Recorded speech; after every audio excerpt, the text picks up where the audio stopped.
the system that we currently use to classify all living organisms was based on, or is derived from this system that Linnaeus set up in the 1700s, the late 1700s.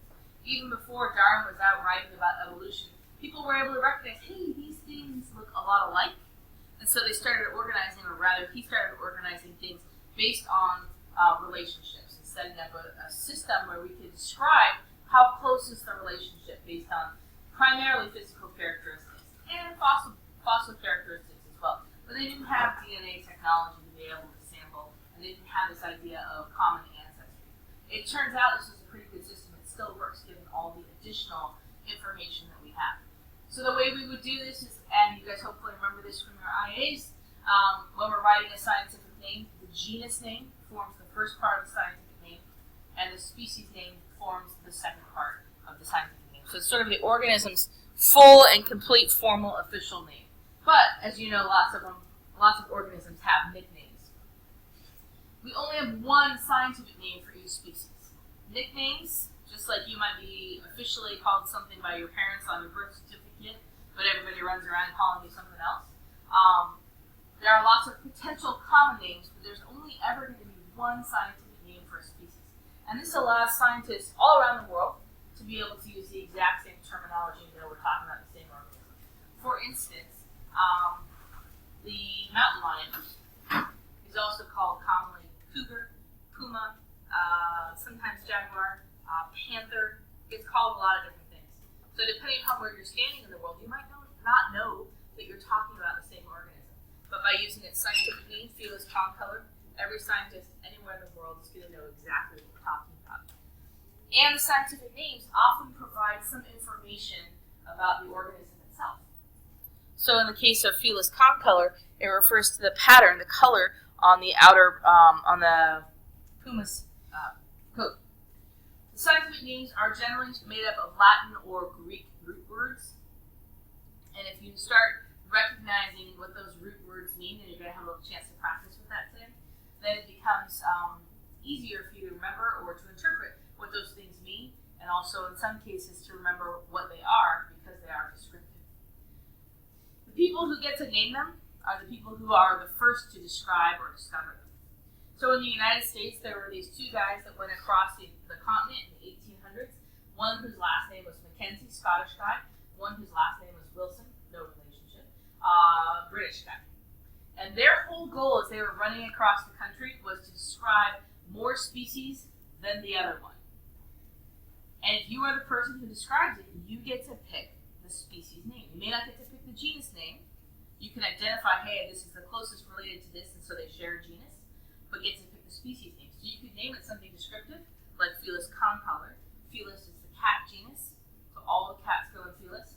But concolor, whoever discovered it gets to describe that. So they can choose to name it after a significant feature of the organism, or they can name it after themselves, or they can name it after their girlfriend or boyfriend at the time, or their mom, or whatever they want, as long as they're the first ones to describe it. Everybody after that is supposed to call it the same thing. So Wilsonii and Mackenzii show up in a lot of species names because as these guys are running around the country, naming this plant, this fungus, this bird, this mammal, they were able to stick their names on a lot of things. I swear I had nothing to do with it. All right, so all species on this planet are organized into three potential domains. We have eubacteria, archaebacteria, and eukaryota. Eukaryota sounds familiar, right? That's eukaryotes. So basically, you could divide them in your brain into two, eukaryotes and prokaryotes. You recognize that there are two types of prokaryotes. Eubacteria, eu is Latin for true, and archaebacteria, which is Latin for ancient bacteria. And then everything else, plants, animals, fungus, moss, everything else sits in this eukaryotic domain. And this is the one that we're going to be dealing with today is the eukaryote. We're not going to focus today on bacteria, which is good because when it comes to classifying bacteria, it's high tech. We're not going to get into that. But telling a crocodile from a turtle is pretty easy. Those classifications are simple. So as we focus today on eukaryotes, we are specifically going to be focusing on these qualities of eukaryotes. Have you guys seen those Russian Matryoshka dolls where you take one doll head off? This is like that. So we start out with describing all life, and then we break them out into domains so we can start both recognizing relationships, but also recognizing characteristics that they have in common. So if you're in the same kingdom as something else, we recognize a few characteristics in common. Kingdom is a really huge group. We have, as an example that we're going to be dealing with today, we have plant kingdom, and we have an animal kingdom. We also have a protistic kingdom. So what we recognize with a kingdom is, hey, you have the same characteristics. If you're in the animal kingdom, the big characteristic you have in common with everything else is that you metabolize oxygen. Go oxygen. If you're in the plant kingdom, what's a trait that you're going to have in common with all the other plants out there? Photosynthesis and metabolizing carbon dioxide. And you know what? That's it. That's all we can say that they absolutely have in common. Because even the amount of chloroplast they have is going to vary. So then we get into phylum, and we can start saying you have a few more characteristics in common. So if we're looking at the animal kingdom, when we break it down into phylum, we're going to end up with 2 phyla. Phyla is the plural for phylum. We're going to have invertebrates. And what would be the opposite of invertebrates? Vertebrates. Also, if we were calling them in Latin, we would say phylum Chordata. So we have something in common with every other vertebrate out there. What would that be? Vertebrate. We have a backbone, right? Or boniness in general. But we are naming it after the backbone because that's such a key component for how then we're going to move.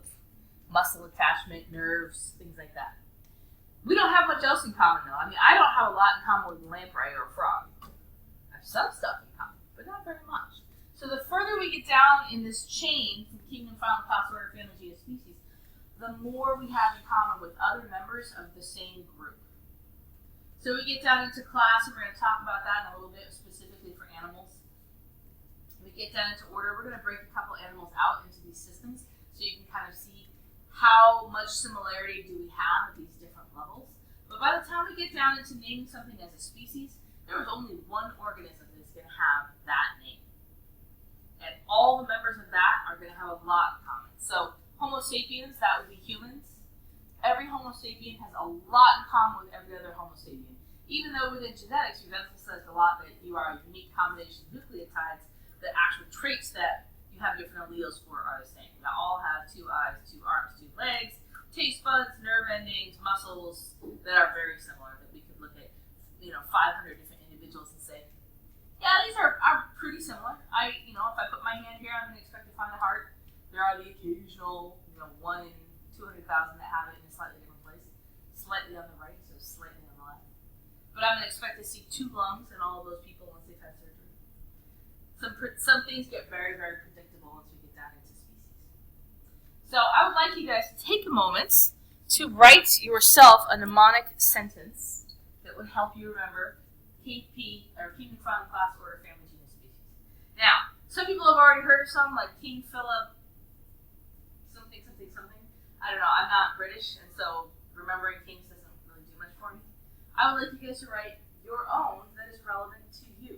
So, for instance, you could have something that says, like, kind people carry over feelings, generally speaking, if that works for you. Some people like to do it based on their favorite bands or their favorite animals. But make yourself a little sentence. I'll give you a couple minutes to do that. I like that smirk. I know that he's already got one. But take a couple minutes to write yourself your own mnemonic sentence to remember the order. So why is it memorizing the order of kingdom, phylum, class, order, family, genus, species is so important? Why would I have you take the time to write out your own sentence?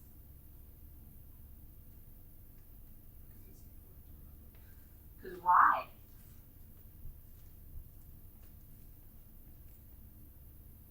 I can tell you for sure for IB or any biology exam, science teachers love seeing if you know the order. But the reason that order is so important beyond just an exam is that this gives you an idea of how can we classify or how can we group organisms so we can talk about them as a group. There are unique characteristics that we can see at the family level that might be significant for our ecology, that might be significant if we wanted to make generalized statements about organisms. Same thing at the order. When we get down into the genus and species level, it's important to recognize what that looks like and what that means. And then if you start getting into evolution, we can use this to track relationships, ancestral relationships. So it can be beneficial on a whole lot of levels to be talking about this stuff. So, sorry, cut off a word up there. Taxonomy reveals relationships among common ancestral species, to common ancestral species. So this right here, I've talked to you guys that we're going to do one little extra tiny thing after the mock exams, and this is not going to show up in the mock exams, but this is a chance to start seeing this, called cladistics. And cladistics is making charts like this where you track the relationships of organisms. We've talked a lot about common ancestors. One of the things that we do to try to identify what traits would a common ancestor have had is look and see if we assume that bony skeletons did not evolve multiple times in multiple species, but came from a common ancestor, then we can start organizing these things and say, we know that fish, amphibians, primates, rodents, crocodiles, and birds, in this particular set of examples, all have a common ancestor that had a bony skeleton. And if we go back far enough, again, we're going to find a common ancestor to everything. But we also know that sharks, who do not have a bony skeleton, they're all about the cartilage. We know that they branched off from this particular line of development earlier. And we can start building these trees that show where did things branch off and what traits were present before the branch and after the branch. So for instance, we know early on we had a common ancestor that not only had a vertebrae that could have been cartilaginous, became bony, and had 4 limbs. We know that a long time ago, that means that we have a common ancestor with anything that has bones and 4 limbs. 4 limbs, 2 front legs, 2 back legs, or 2 wings, 2 legs, or arms and legs, developed very early on. And we can tell that because there are so many species that have that same basic body shape. So as we move on further on in life, we can see we have a branch off here that leads to mammals. And we know that because this is the first time we're seeing hair. Hair is one of the characteristics of mammals. But that branch got huge. And we talked about where this time period would have been. This was rodents existed at the same time as mammals existed at the same time as dinosaurs. But the common ancestor, the early ancestor of mammals, would have been a little rodenty kind of a thing running around in the shrubbery trying to avoid getting stepped on by dinosaurs. Dinosaurs die out, so we know that this development of hair was prior to dinosaurs dying out, and there's massive radiation into all kinds of mammals because there's all these new resources available that the dinosaurs were hogging before. Or there's all this lack of predator pressure because dinosaurs were running around eating little rodenty things. And so they had an increased amount of survival and started taking advantage of these places that I can go now because there's not a dinosaur trying to eat me, or food that I can eat because there's no dinosaur hogging it all up. So when we start figuring out the organization of human phylum, class, order, family, genus, species, we know that on this branch we can only have the same class as us, mammals. And we go further on down, you can see right here now we have primates. That's the same order as us. And so when people talk about humans being evolved from monkeys, what they should be talking about accurately is that we have a common primate ancestor. But as you can see, even just by looking here, we're not going to be descended from other living organisms. We are descended from common ancestral organisms that radiated out and resulted in lots of species that are similar but not the same because they had those characteristics present in the earlier ancestor. So let's look at humans, because we are always fascinated by humans. And if we want to break out our classification, here we are. We are the only organism in this little box right here, in this category of species. If we go back to our genus, there have been other organisms in the same genus as us, the Homo genus. Homo habilis, Homo erectus, Homo neanderthal, and these are just earlier versions of humans. These humans are no longer in existence. And there are a variety of hypotheses as to where they went or what happened to them. In some cases, it's that they were actively hunted out by Homo sapiens. Homo sapiens existed at the same time as Homo habilis. They may have been, as Homo neanderthalis. They may have been actively hunted out. They may just not have been as successful at surviving the environmental changes that were happening at the time that they both existed.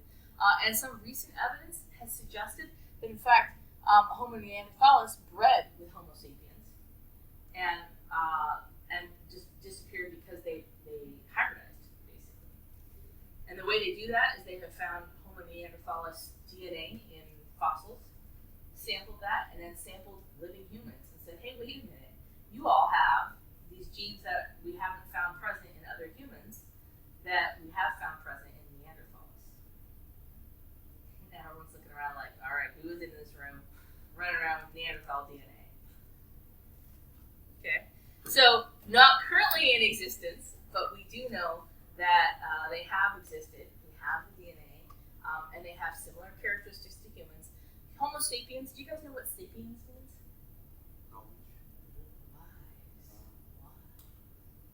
So we named ourselves Homo sapiens. Now, the other thing that is happening is that we also have, you can have a subspecies. And what this means is we have an isolated population. It's not a totally different species yet, but we might anticipate that if this isolation continues, this species will, in the future, become a separate species. So we've given ourselves the subspecies name of Homo sapiens sapiens. Super duper wise humans, because we're that impressed with ourselves. I don't know what we've decided we're isolated from, because it applies to all the humans on the planet, but there you go. So we go further up into family. Any family name is going to end in I-D-A-E. So Hominidae. All the Hominidae that have ever existed would fall in this category. We go beyond the Homo genus to get that, to get to Hominidae. So let's see. Who came before? I'm trying to remember my human evolution. And I can't remember the other genus name for humans, but there is another genus name that falls in the Hominidae. Sorry, not humans, but in Hominidae. And it's going to come to me at 2 o'clock in the morning. I'll call you, don't worry. But we have had other organisms that fall in the Hominidae. Currently, we are not the only living one, because we also have, up here we have gorillas, we have chimpanzees, we have orangutans. So these all fall in the Hominidae, but we are the only current living member in the Homo genus and in the sapien species. So you might not have a lot of variety of species. For instance, horses, there are only 3 living groups of horses, genus of horses that fit into the family. There have been other ancestrally, but there are only currently 3 living. So we can track the ancestry, we can track the current ones. So we have now a superfamily. We're going to ignore that for now. And the infraorder, these are just further ways of splitting it out and saying, okay, well, most of these fit into this, but we got some weird stuff going on over here with toes or teeth. Classification, people love toes and teeth as a way to break things out. And then we can jump up here to order, and this is primates. And you can see that we have a lot more organisms present in the primates category than we did down here in our family, Hominidae, living and extinct. For instance, we have ring-tailed lemurs, we have gorillas, orangutans, but ring-tailed lemurs do not fit in the Hominidae category because their characteristics are far enough away. So we start getting into a pretty big pool. I don't know too many people that I would say, yeah, I can see you have the same characteristics as a ring-tailed lemur, but I can see characteristics between chimpanzees and humans. Tool use, language, social structures. We can see those things. But by the time you get into ring-tailed lemurs, I can't have a sign language conversation with a ring-tailed lemur. Their communication skills are not the same. So we get into bigger and bigger and bigger piles until it's just all life, which is not a very useful characteristic, but just describe some basic things. Okay? Questions? Fantastic. When did the last human before humans go extinct? Can I look that up and tell you a little bit? Yeah. I can't remember the exact number. It's been a while. Like a million years? No, in the I want to say more in the 100,000 year range, but I could be talking about 500,000. That's in geologic time, that's a small blip, but in relationship to us and how we live, it's a big deal. So I want to get that number specifically for you. All right, so the IV cares that you know some characteristics within specific categories. So this one here are characteristics that you're going to find in vertebrates. Last week we talked about lampreys, and some of you guys looked up pictures and you were horrified immediately.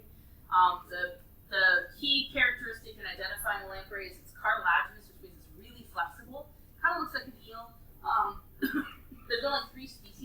of lampreys, but they get their own class because they're so weirdly unique in being cartilaginous and jawless. And you saw that mouth part before, that's like a big circle with teeth that surround it that allows it to clamp on and stuff. Now, one of the things I really want to emphasize with outlining our vertebrate classes, that's what these groups are. So we've gone kingdom, animal, phylum, vertebrate, and now we're moving on down to the next category, and we're looking at classes. They are almost always listed this way when you see them in this particular order because it shows the relationship order. I really want to emphasize it's not a value against lampreys or for humans, and you're going to see that mammals kind of fall in towards the end of that list. So lampreys simply have, they broke off from a common ancestor much earlier and have not developed as much, but they've been in existence for the same amount of time and broken away from common ancestors for a similar amount of time. So please make sure that you're not seeing this as, ooh, this is less complex. Lampreys are as complex an organism as sharks or as birds. They have lots and lots of metabolic pathways and lots of chemical reactions happening. They just have branched off earlier from a common ancestor and have less change over time. They are much more, we would call them much more of a prehistoric organism. So sharks are cartilaginous. Remember, cartilage is the stuff in the tip of your nose or your earlobes if you get confused. 5 to 7 gill slits and lots of rows of teeth. Now, the 5 to 7 gill slits, this is significant because the next group that we have has gill coverings.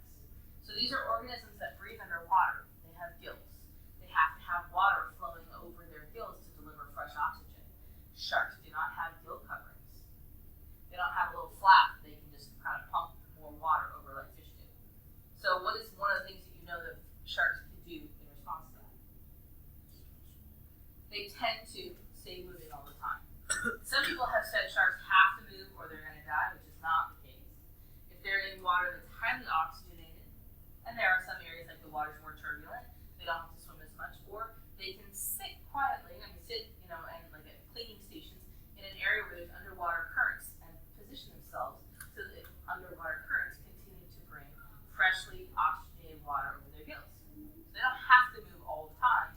If they use the environment smartly, then they can end up being in a non-moving position. But that is something that's significant to sharks and different from the next category, which is bony fish. So our bony fishes, cold-blooded, are breathing with gills, but they have gill covers. Very fancy. They lay eggs, but the eggs have to be in water, so they're a soft-bodied egg, and they have fins. These are the categories that you could say apply to all, or the characteristics that apply to all fish.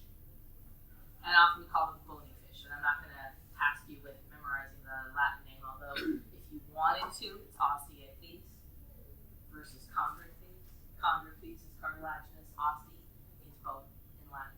So if you start getting comfortable with some of the Latin root words, you can see them applied in lots of ways.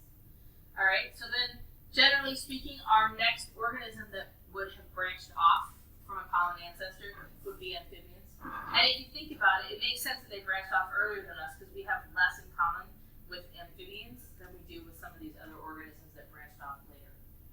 So amphibians, their primary characteristics for identification will be cold-blooded. And I want to be cautious in using that word. Cold-blooded does not mean that your temperature is going to be the same as the outside temperature, which is kind of how we used to in science describe it. What it really means is that your temperature, your core temperature, is responsive to the outside environment. So if it gets to be 0 degrees, a cold-blooded animal is not going to have a core temperature of 0 degrees. That means no blood's flowing. But it does mean that their core temperature will drop down. So they're not expending as much personal energy, they don't have to eat as much to generate their core temperature. As opposed to a warm-blooded animal, which will put out a lot of energy to maintain that core temperature so that all their organs are optimally functioning. Cold-blooded animals can really take a temperature dive and still be fine. Temperature rises up, their temperature rises back up, and everything goes back to normal. For us, if our temperature gets down very far, stuff stops working, and it will not restart again. So it's kind of an impressive little trick that they have. Amphibians are also the first organisms in that branching off that are starting to breathe atmospheric oxygen, so they have lungs, but in the juvenile stage they have gills. So they are able to function fully underwater. They don't have to come up above to breathe ever. So we can also see that in amphibians, one of the key characteristics that would separate it out from a reptile is that they have smooth, moist, or slimy skin, and that's a protective layer for them that also can help them get oxygen out of the water even as an adult. Pretty crazy. And then they also lay soft shelled eggs, meaning that those eggs are then going to have to stay in water for them to survive. They don't have any sort of dehydration protection. Our next group of organisms that came off of that ancestral chart is going to be reptiles. And reptiles and amphibians have some similarities. They're fairly closely branched off of each other, or off of that common ancestor. So reptiles are still cold-blooded, although we have found some reptiles that will expend energy to maintain their body temperatures. And one of the recenter findings on dinosaurs, which we had assumed to be cold-blooded since they're reptiles, is that there were some dinosaurs that were warm-blooded. That was mind-blowing for paleontologists everywhere, let me tell you. Reptiles are also going to be breathing with lungs, and they don't have a stage in their life where they ever have gills. So that's another difference between reptiles and amphibians. They do lay eggs like amphibians, but their eggs are hard. They have a hard shell or a leathery shell on the outside, which protects them from drying out. That huge innovation, that combined with not having a part of the life cycle that relies on being in water as a juvenile, freed reptiles up from having to stay near large bodies of water for their entire lives. So they are able to travel further, and they're able to live in more extreme environments than amphibians. We do have amphibians in deserts, but they are really stuck close by bodies of water, as opposed to reptiles, which can live anywhere and in quite a few harsh environments because they don't require much in the way of water. They've managed to, their life cycles develop so that they don't rely much on water at any point. They get most of their drinking water from their yummy, tasty prey species. Nice juicy mouse. They don't need to actually drink very much water. They do drink water, but they don't. It's totally cute when they do it too. But they don't need to drink very much water. And then they have another key characteristic separating them from amphibians is that they have dry, scaly skin. And that, again, is another dehydration protection. They don't have to replenish with water.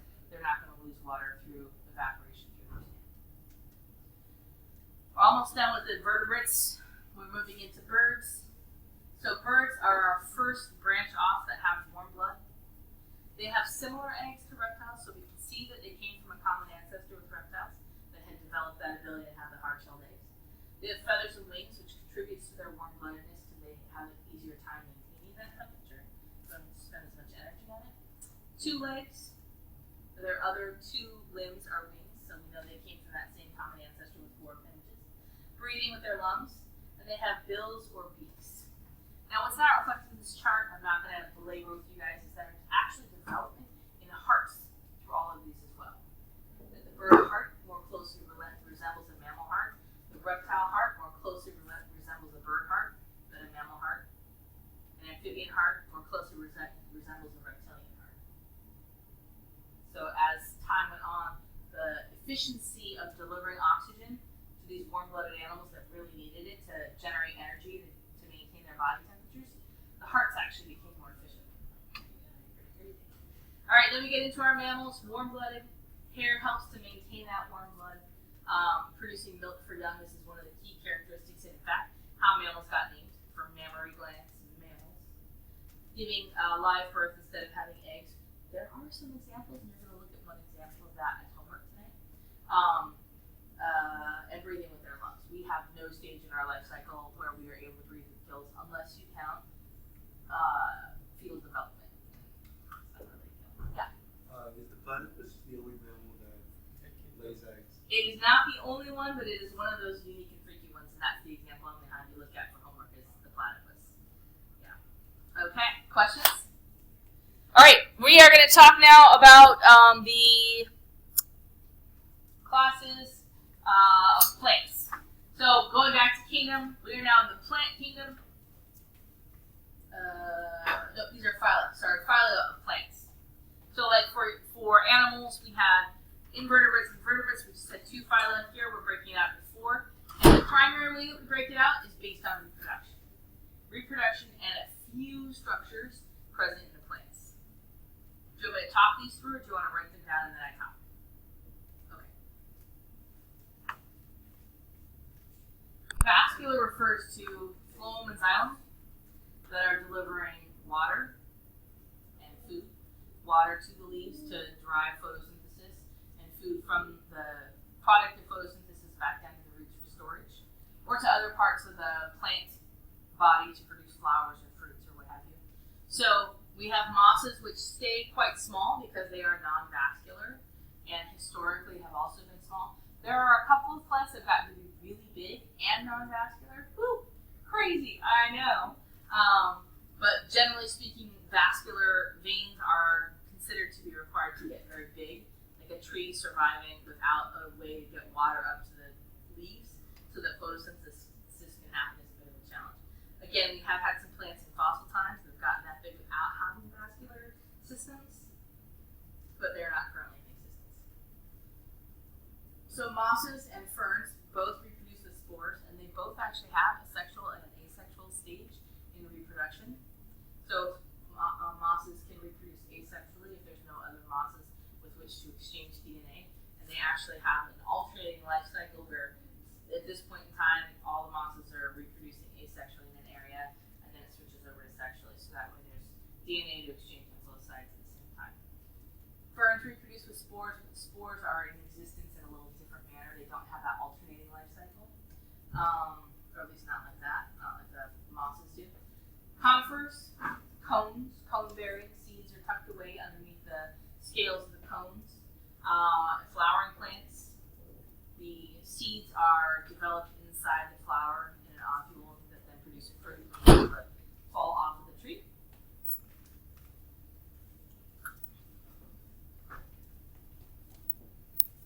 And what's the word "fight" mean?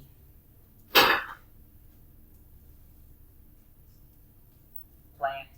It's Latin for plant. So on anything that you see the word "fight," like epiphyte, hey, that's a plant that does something. You may not know what epi means, but bryophyte, epiphyte means plant. It's Latin stuff.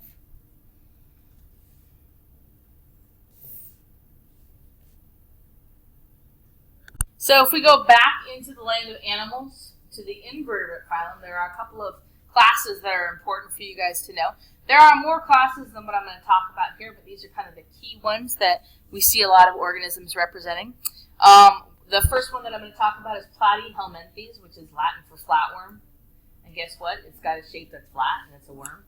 But it's an unsegmented worm. So if you're thinking earthworm that you might see on the sidewalk after the rain, or that a bird might be eating, we're looking at a very different organism. Bilateral, in this case, refers to the fact that the left side and the right side of the organism are the same. Have you guys ever seen a planaria? Planaria? Have you guys? It's a Platyhelminthes. They're totally adorable, and they're awesome for fun for regeneration.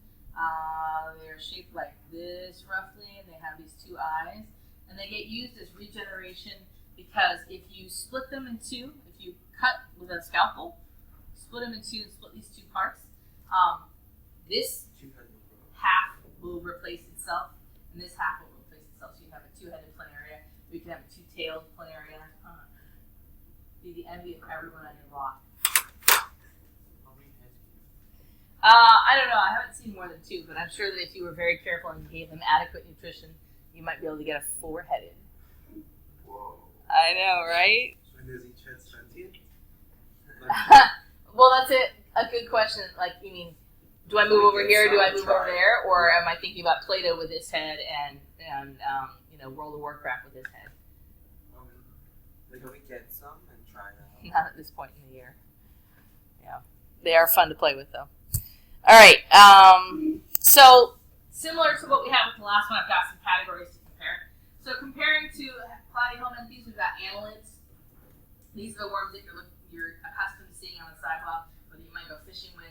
And you can see they have little segments, and each segment is the same as the previous segment, and there's no left-right symmetry. They have two body openings, simple nervous system, very basic circulatory system as well. We can talk then about arthropods. Arthropods are anything that has jointed legs. Scorpions, spiders, insects, crabs, they all fall under the arthropod. And that's actually what the Latin for arthropod is. Arthro is jointed and pod is legs. So that might help you remember, what fits into there? Does it have jointed legs? Okay, then it's going to fall into there. And then we have lots of orders underneath that are that describe things like beetles, which are very different from praying mantises, which are very different from crabs. So jointed legs having multiple body sections. So spiders have 2 body sections, insects have 3, crabs have 2. But shrimp would have more than that. So you've got a variety of numbers of body sections and then exoskeletons. All right, now these other 4 categories, these are almost all, but not entirely all, aquatic. So Cnidaria, that's how we pronounce that. Stinging cells, that would be jellyfish and anemones. Has anybody ever been stung by a dead jellyfish on the beach? Okay, and that's because the stinging cell is an actual mechanical thing. It's not like the organism is being aggressive against you and biting you. It's an actual physical thing that's on their tentacles that will trigger whether it's alive or not, because it's based on physics rather than an energy release. The echinoderms, these are your sea urchins and your sea stars.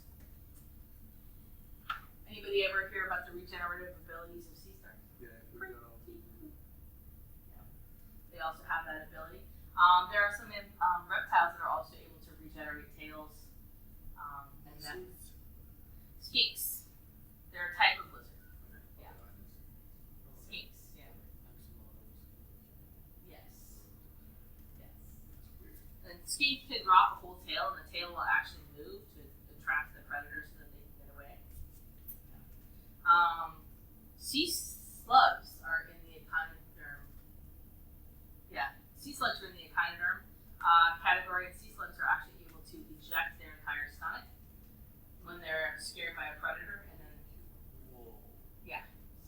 sea cucumbers. Sorry, sea cucumbers. They're able to eject their entire stomach, and that will attract the predator that's after them. And in injecting their stomach, it actually propels them in the opposite direction, so they escape this way, and the stomach stays over here where the predator is, and then they can regrow a new stomach. Evisceration is where you slice them open and pull it out. Yeah, everything there is exactly scientific. All right, and then we have mollusks. So mollusks in the ocean, these would be things like clams, mussels, squid, octopus, and one of the key characteristics of a mollusk is that they have an external shell. So if you've ever seen a squid or an octopus, you're like, they don't have an external shell. But their external shell has adapted to become an internal shell. So it's not actually on the outside of their body, but it's structured very similarly and made of the same material, and so they've been put together in the same class. And then when we talk about land, we talk about snails on land. We don't have a lot of other mollusks on land. Slugs are mollusks, even though they don't have an obvious shell on the outside, because they have remnants, vestigial shells. And that's what the internal shell of the squid and the octopus are. They're vestigial. The peripera, this is a very simple structured organism, collection of cells. Peripera are the sponges that we see in the ocean, or the bath sponges that you might buy at, Bed Bath or Body Works type store. There's no central organization for digestion or nervous system or circulatory system or anything with this. It's really just a collection of cells that are kind of operating individually all together. All right. Those are the key invertebrate orders. Class that you need to know. Class. Whew. There's a whole lot more going on in the invertebrate world. It's big. But if you look back at domains, if we were looking at simply biomass, do you guys know what biomass is? How many living species are in It's the weight of the living species. Yeah, mass, biomass. If we look at biomass, we have far more organisms present in the eukaryote domain. But if we started looking at individual numbers, because bacteria are so small, you might find that our eubacteria actually outnumbers the individual numbers that we have present in our eukaryotic domain. There's a whole lot of them. But if if we started looking at individual numbers within comparing vertebrates to invertebrates, we're going to find that within the animal kingdom there are a whole lot more invertebrates than there are vertebrates. Even though the vertebrates are the visible ones that we might pay more attention to, there are far more individual numbers in invertebrates. And a lot of that comes out of the arthropod class. They are everywhere. All right, so let's look at one single individual and just break it down. Miss Wilson, Yeah. could there be classes that we don't know? Interesting. We're going to be looking at that on Friday. I mean Monday, because today's Thursday. The next Tuesday. And, yeah. Wait, no, Wednesday. We're going to be looking at that next time. Yeah. Ooh, yeah. I don't see you guys for a while.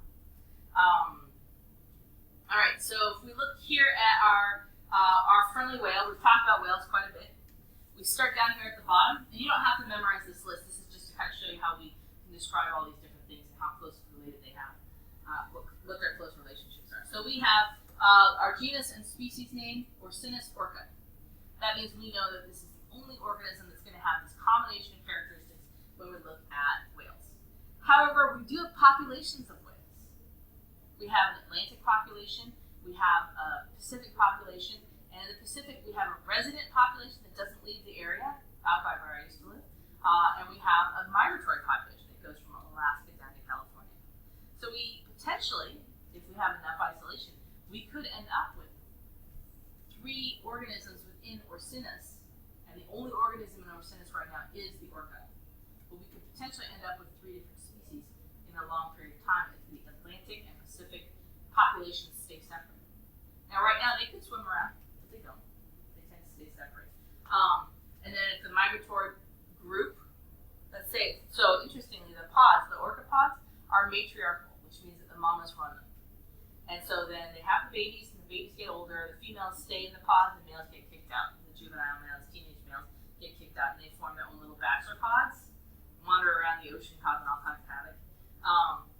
So it could, scenario-wise, they have a social structure, and you could foresee the potential that a female in a resident pod may not be as likely to start migrating and join up with a male that's a migratory. Mama might say, no, you need to stay close to home. He wanders too far. Come stay with me. Or you may find that the adventure and the excitement of going down to Baja is going to keep those mixing, keep those 2 combinations, a little vacation. All right, so these 2, very specific as to what they have, the characteristics they have, not very many organisms. We get into Delphinidae. Remember that IDAE represents a family. We get into Delphinidae, we've got relationships. Based on the name, what would you assume is a close relationship to the orca? Dolphins. Dolphins and orcas are in this family together. But they are not in the same family as sperm whales, blue whales, beluga, narwhal, lots of other really cool organisms that would share the same order, Cetacea.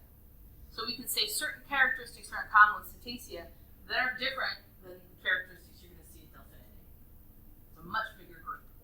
When we get up into mammals, well, obviously, orangutans and whales, they don't have a lot in common.